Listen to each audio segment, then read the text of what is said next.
Hi, today we're going to talk about linearization and Newton's method, differentials, estimating change with differentials, uh, excuse me, and kind of an absolute relative and percentile change and sensitivity to change. Although, well, we won't describe it as sensitivity to change when we talk about it. It's just going to be how accurate are we with our change.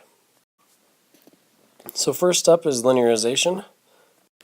The easiest way to think about linearization is, remember, if you were to zoom in on any curve on a graph, the more you zoom in, it eventually becomes a line.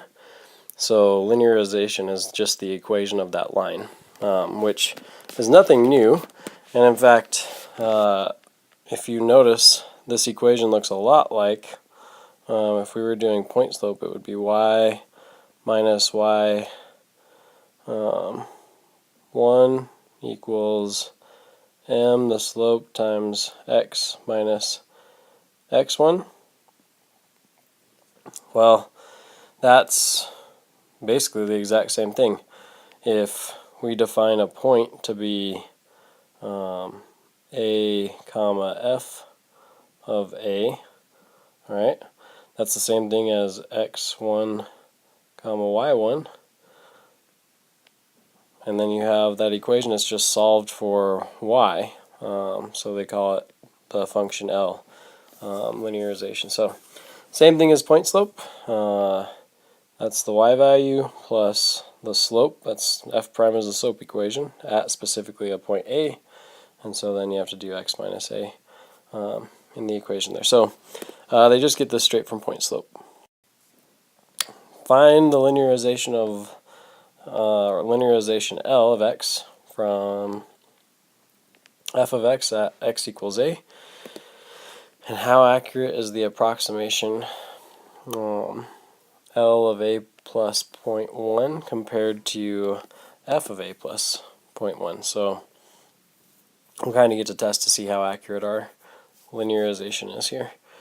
So hit pause, go ahead and try to find the derivative of this. Try to find at a, what would the slope be, what would a point be, put it into point slope and give us an equation and call that L of x. Hit pause and go.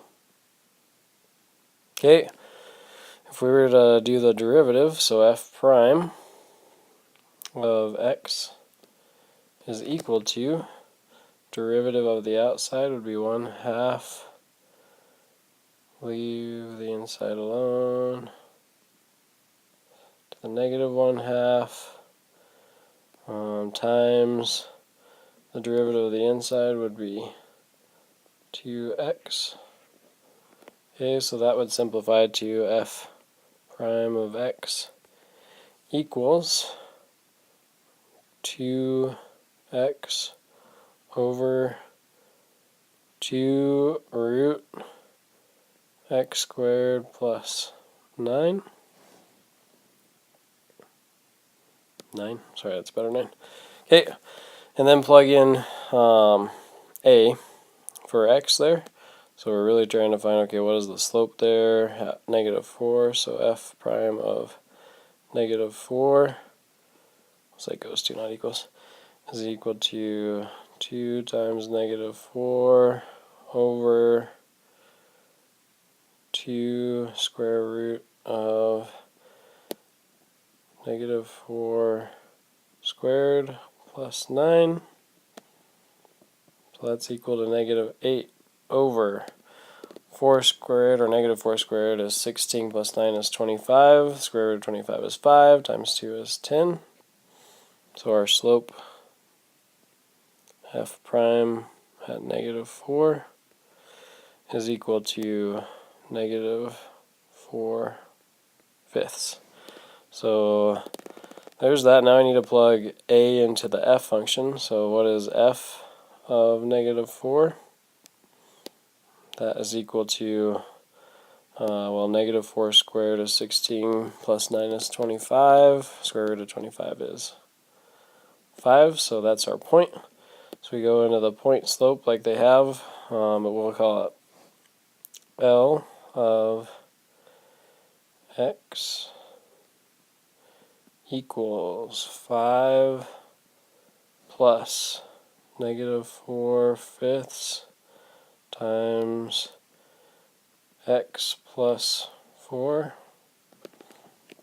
So that is our linearization at an x value, which they call a here, of -4. So that's kind of the linear model. If you were to zoom in on this at an x value of -4, it would appear to be the same thing as if we had this line defined by that equation.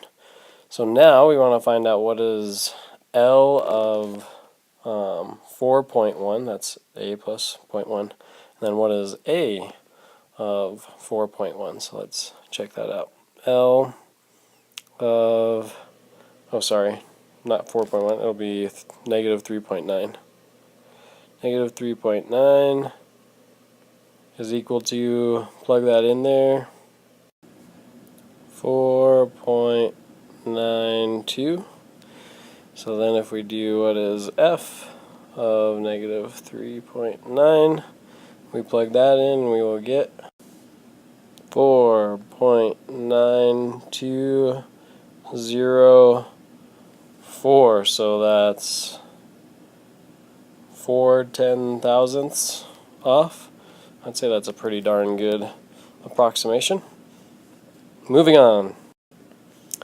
Okay, there's something called Newton's method that kind of use what we just did to be able to approximate different values for certain parts of a graph. So the equation given is the new x function is the guess, so we're going to just take a guess, minus the y value at that x function, that's this one, the y value at the x function, divided by the slope at that y value of the x function.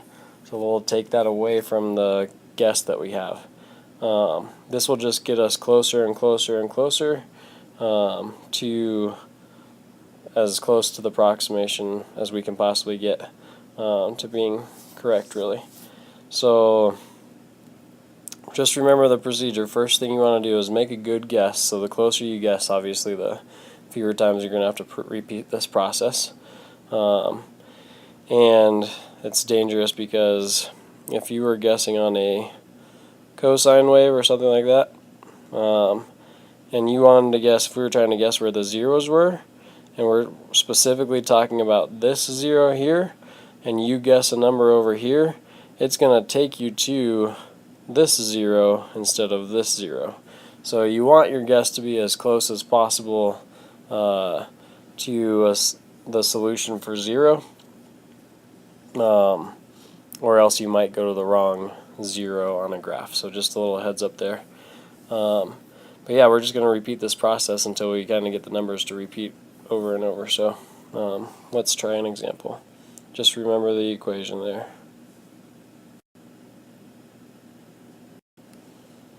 So before I forget, x of n plus 1, sorry about that, my dog was just barking, equals, so that was x of n plus 1, that just means the next x value, equals x sub n minus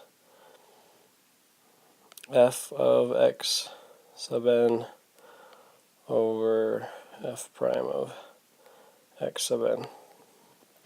So if I was going to look at this graph and go, or think about this situation and go, okay, what's a decent estimate that's going to get me pretty close to the correct solutions to where this is equal to 0? We could guess maybe like 1, so 1 to the 4th would be 1, plus 1 minus 3 is -1, so that's not a bad guess, that's kind of close, so maybe we'll start there with our guesses. But we need to first find what is f prime of x, so that would be 4x cubed plus 1, so that's f prime of x. So let's just start with 1. I would write this out and go, okay, x of n plus 1 is equal to, my first guess would be 1 minus f of 1. If I plug that in, I get 1 plus 1 minus 3 is negative 1. Oops. Negative 1 over, sorry, that's a 1. Negative 1 over, plugging a 1 down in the f prime function, 4 times 1 is 4, plus 1 is 5. So that would be 6 fifths. Okay, so that would be my first guess there. So now, if I plug that in again, this time I'd go, okay, I'm guessing 6 fifths minus, if I plug in 1.2, which is the 6 fifths, into the f function, I would get 0.2736, and if I plug 1.2 into the f prime function, I get 7.912, and that is equal to 1.6542. And then if I do that whole process again, I would get 1. Oh, sorry, that last one was a 1.6542. This one's 1.16404. And if I plug in and I do that again, I get the same thing. So this right here is a pretty darn good estimate, because I just did it again and got the same number in my calculator when I typed it in. So you can kind of do it until you get your numbers to repeat over and over, and we're going to be at a pretty darn accurate guess here. So this is called Newton's method. The method itself is kind of hard to remember. Your book shows a really cool way that you can store numbers into it and just hit enter on your calculator in order to do this quickly. So if you can learn that process, it'll be super easy to do come test time.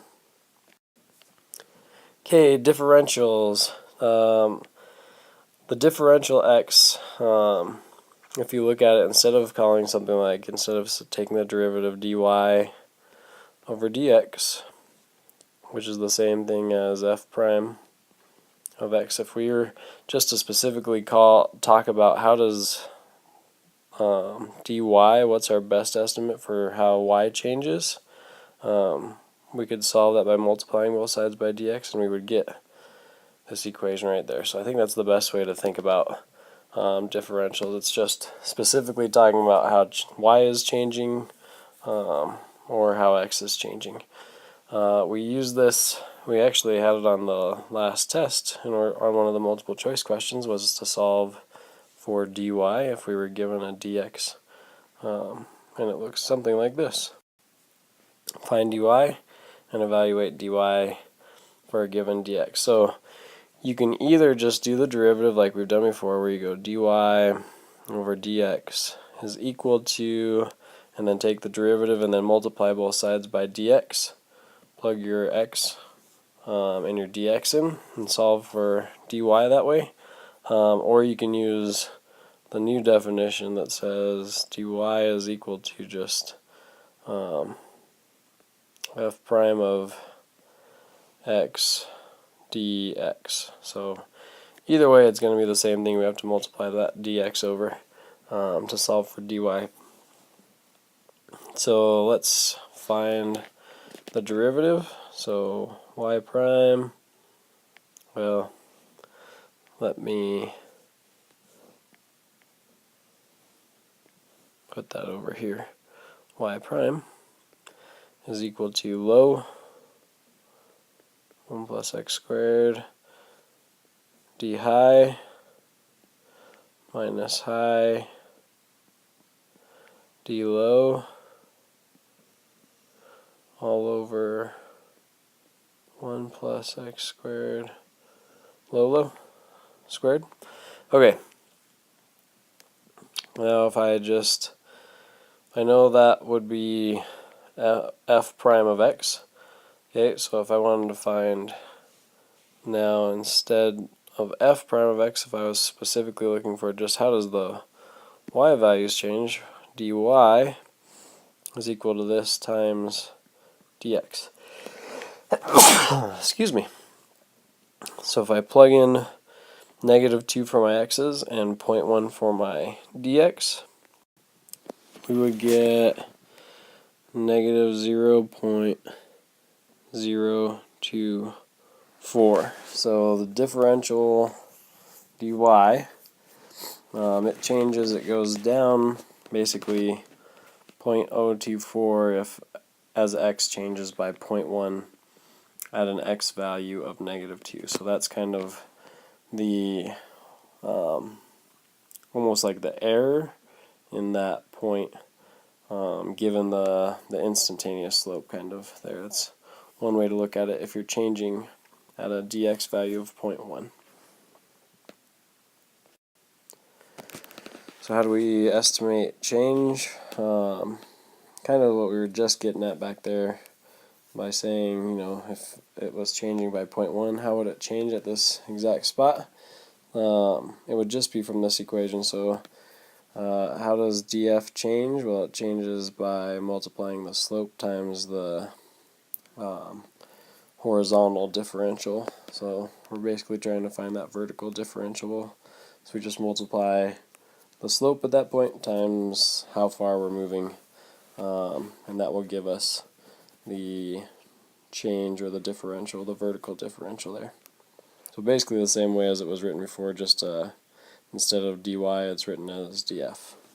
So basically the same thing. So if we're trying to find what's the true change of a function, or delta f, we would just do f of a plus dx, the change in x, minus whatever f of a was. That will give us the true change. If we were trying to do the estimated change, we do it with the differentials, and then to find the error, you just take that true change minus that estimated change to see how far you are off. So we will use all these in this section, 4.5, the second to last section of semester 1. That's exciting.